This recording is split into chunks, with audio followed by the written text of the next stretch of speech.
Assalamualaikum warahmatullahi wabarakatuh.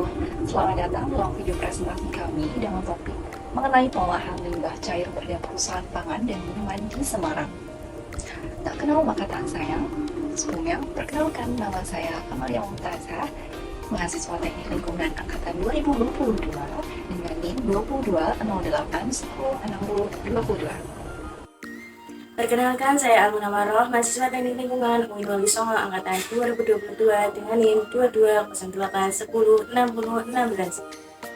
Perkenalkan, saya Ahmad Siva Arsyadani, mahasiswa Teknik Lingkungan angkatan 2022 dengan NIM 2208106023. Kami dari kelompok 3 Mikrobiologi Lingkungan akan membahas tentang pengelolaan limbah cair di PT Marimas Putra Kencana Semarang. Sebelum kita membahas mengenai pengelolaan limbah di PT Marimas, mari kita lihat profil perusahaan yang akan kita bahas kali ini terlebih dahulu. PT Marimas Putra Kencana berlokasi di Jalan Candi 1, Blok D21, kawasan industri Candi Gatot Subroto, Semarang, Jawa Tengah. Pada tahun 2002, PT Marimas Putra Kencana memperoleh sertifikasi Quality Management System ISO 901 tahun 2000 dari Badan Sertifikasi Australia serta berlabel aman dan halal atau BPOM dan MUI. Latar belakang pendirian PT Marimas berakar pada keinginan pendirinya, yaitu Bapak Harjanto Kusuma Halim atau Lim Kemudian. Beliau prihatin dengan masalah obesitas dan diabetes yang semakin meningkat di Indonesia pada kala itu, dan ia percaya bahwa minuman bubuk bisa menjadi bagian dari solusi. Beliau ingin menciptakan sensasi baru, produk minuman seduh rasa buah-buahan dalam kemasan saset dengan harga ekonomis, karena pada dahulu perlu membayar dengan harga yang cukup mahal untuk dapat menikmati minuman berasa buah yang hanya tersedia dalam bentuk sirup dan kemasan besar. Nah, seiring berjalannya waktu, perusahaan yang berbasis industri rumah tangga ini berkembang dan mengubah namanya menjadi PT Ulam Tiba Halim, yang kemudian berubah nama lagi menjadi PT Marimas Putra Kencana pada tanggal 14 Desember 2001. Kelompok kami memilih untuk mengangkat topik pengelolaan limbah cair di salah satu perusahaan pangan di Semarang, yaitu PT Marimas Putra Kencana. Alasan dibalik pemilihan ini adalah keinginan kami untuk memahami praktik pengolahan air limbah yang diterapkan oleh perusahaan tersebut. Kami tertarik dengan upaya PT Marimas dalam menjaga lingkungannya, terutama melalui inisiatif seperti Marimas Ecofree dan berbagai langkah lainnya. Kabar yang kami dengar menunjukkan bahwa PT Marimas menunjukkan kepedulian yang cukup besar terhadap upaya pengelolaan lingkungan, dan kami ingin mengeksplorasi lebih lanjut mengenai implementasi dan dampak dari langkah-langkah tersebut. Pengelolaan limbah cair secara umum yaitu usaha untuk mengurangi atau menstabilkan zat-zat pencemar sehingga saat dibuang tidak membahayakan lingkungan dan kesehatan. Limbah cair sendiri terdiri dari bahan kimia organik dan anorganik dengan konsentrasi dan kuantitas tertentu. Limbah cair dapat berdampak negatif terhadap lingkungan sehingga perlu dilakukan penanganan. Pengelolaan limbah cair dapat dilakukan dengan beberapa cara, yaitu pengelolaan primer, pengelolaan sekunder, dan pengelolaan tersier. Pengelolaan limbah cair harus memenuhi parameter fisika dan kimia tertentu.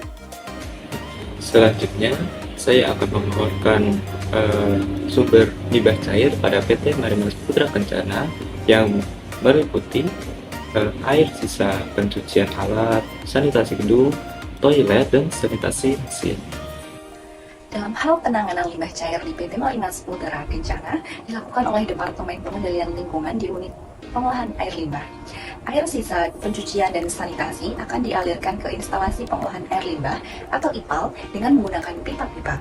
Dengan kapasitas limbah cair yang diolah di IPAL mencapai 25 meter kubik per hari, dan dengan nilai COD air limbah yang masuk berkisar antara 7.000 hingga 10.000 ppm.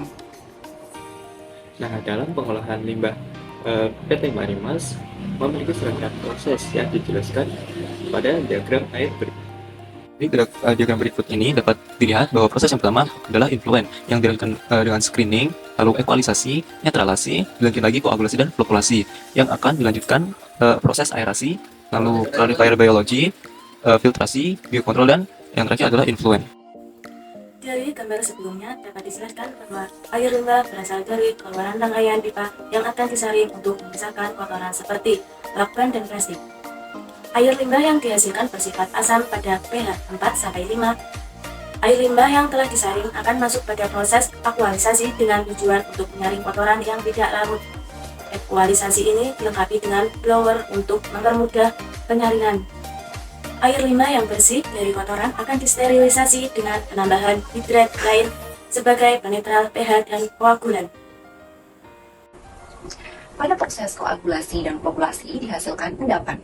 Untuk proses aerobic treatment ini bertujuan untuk menguraikan air limbah dengan adanya bakteri pada lumpur aktif dengan sumber nutrisi dari NPK.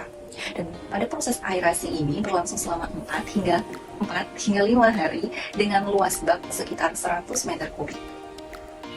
Nah, selanjutnya yaitu proses aerasi yang merupakan proses mengotakkan air limbah dengan udara luar. Air limbah dari proses aerasi ini akan diproses melalui proses parabiologi. Pada tahap ini terjadi pemisahan lumpur aktif dengan filtrat.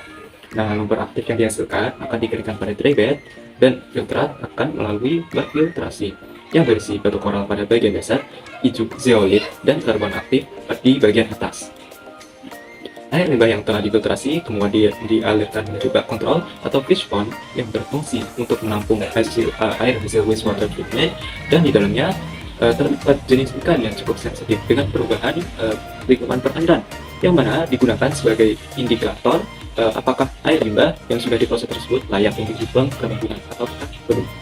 Berikut hasil sampling dari bak atau kolam kontrol menggunakan parameter fisika dan parameter kimia. Pada tabel tersebut dapat kita lihat parameter fisika seperti temperatur air bak kontrolnya adalah 20,3 derajat Celcius pada waktu pengukuran tentunya, dan TSS atau total suspended solidnya sebesar 8 mg per liter. Selain itu, ada juga parameter kimia seperti pH yang berada pada angka 6. Lalu nilai BOD5 atau biochemical demand sebesar 13 mg per liter. Dan ada nilai COD atau chemical oxygen demand sebesar 24,33 mg per liter. Angka-angka tersebut memenuhi standar baku mutu lingkungan yang telah ditetapkan dalam peraturan pemerintah. Terima kasih telah menyaksikan video pemaparan kami tentang pengolahan limbah cair di PT Marimas Putra Kencana Semarang. Mohon maaf apabila terdapat kesalahan informasi. Tentunya kami menerima kritik dan saran dari kalian semua. Semoga bermanfaat. Wassalamualaikum warahmatullahi wabarakatuh.